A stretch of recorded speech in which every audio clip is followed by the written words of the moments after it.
안녕하세요. 오늘의 책은 홍춘욱의 돈의 역사입니다.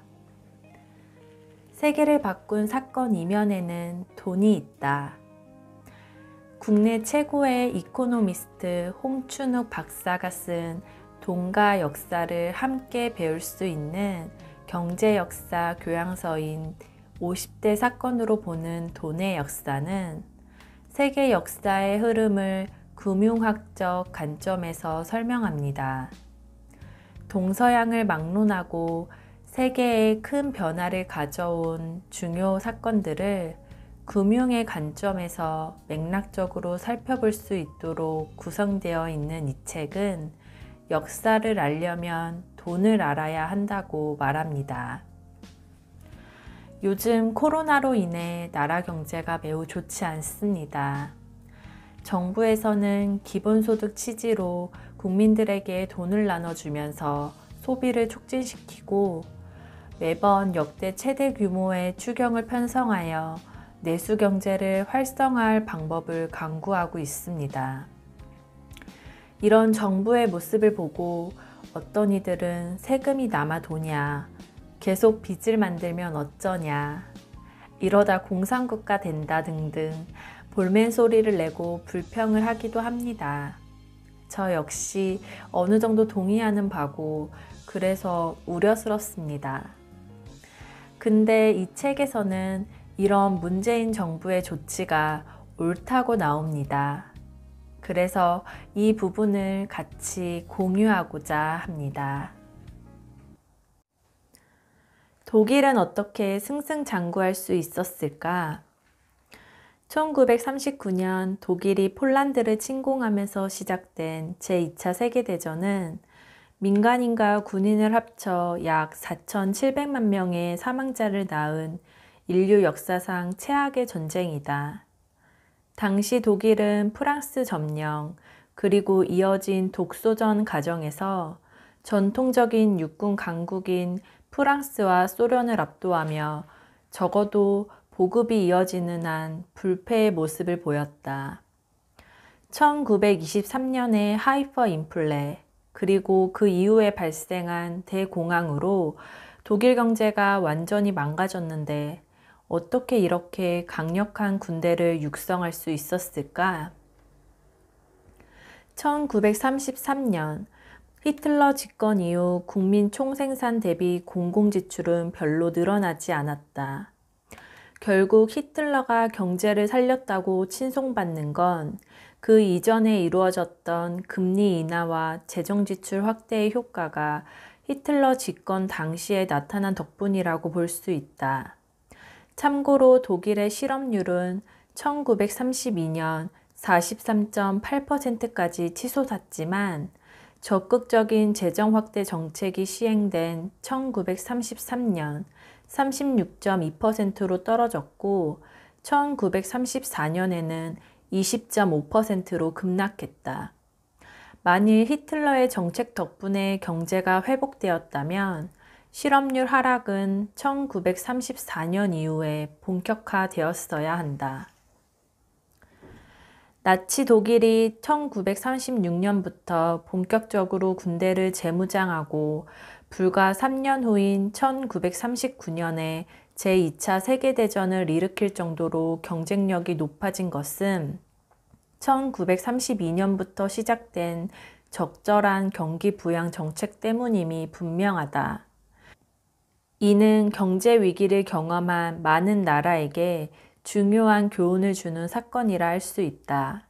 즉, 경제가 심각한 위기에 처하더라도 공격적인 금리 인하 및 적극적인 재정 확대가 시행되면 악순환을 탈출하는 것은 물론 강력한 경제 성장을 달성할 수 있다는 하나의 실증 사례가 된 셈이다.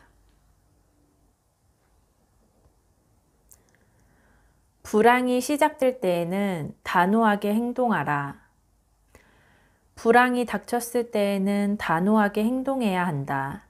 다소 부작용을 낳을 수 있을지라도 불황이 경제 전체에 끝없는 악순환을 유발하기 전에 가당성 있게 대응해야 한다. 1929년 대공황의 교훈을 가장 잘 살린 곳이 바로 미국 연준이다. 2008년 리먼 브라더스가 파산하면서 대공황 이후 거의 80년 만에 뱅크런이 발생하자 미 연준은 즉각적인 대응에 나섰다. 연준의 보유자산 규모가 2008년 말에 급격히 늘어난 것을 발견할 수 있다. 금리를 제로 수준까지 내리는 것은 물론 시장에서 채권을 직접 매입하여 금리를 낮추고 통화를 공급하는 이른바 양적 완화 정책을 시행해 옮겼기 때문이다. 물론 이 정책 하나만으로 2008년 글로벌 금융위기에서 탈출할 수 있었던 것은 아니다. 2009년 3월에 열린 G20 정상회담 이후 세계 주요국 정부가 동시에 재정 지출을 늘리는 데 합의한 것도 큰 영향을 미쳤다.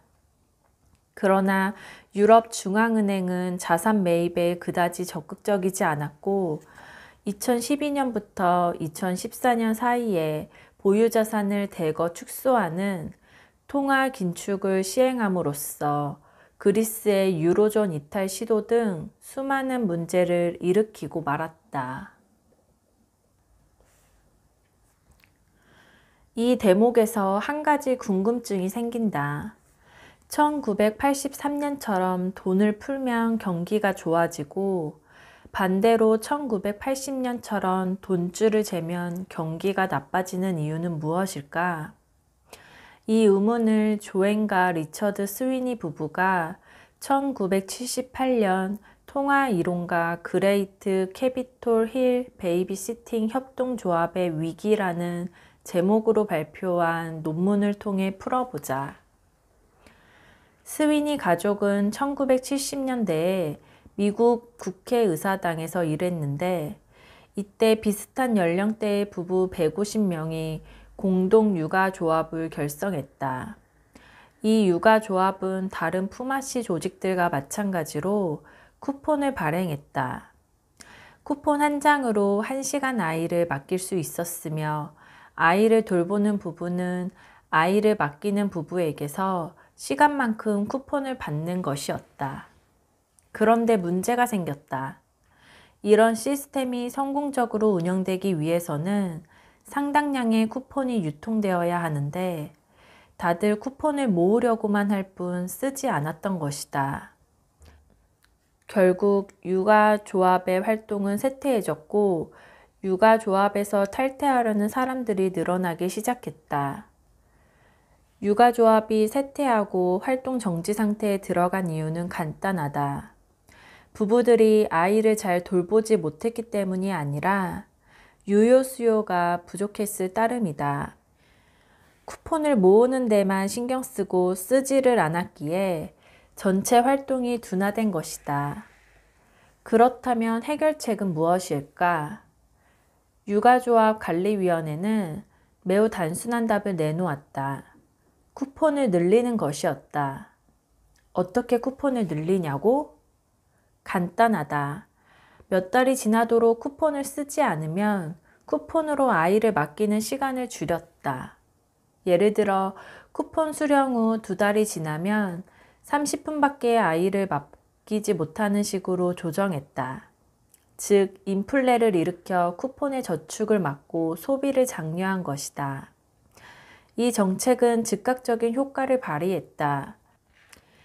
쿠폰을 보유하는 게 오히려 가치를 떨어뜨린다는 것을 안 부부들이 서로 쿠폰을 사용하려 했고 육아조합의 불경기는 일거에 해소되었다.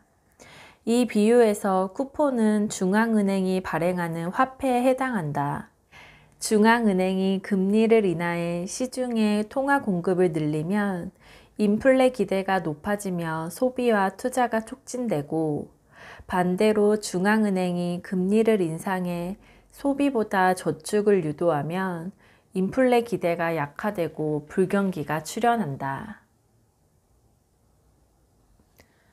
하락이 장기 불황으로 이어진 이유는 자산 가격 붕괴가 경제 전반에 심각한 불황을 유발하는 과정을 살펴보며 의문을 품은 독자들이 적지 않을 것이다.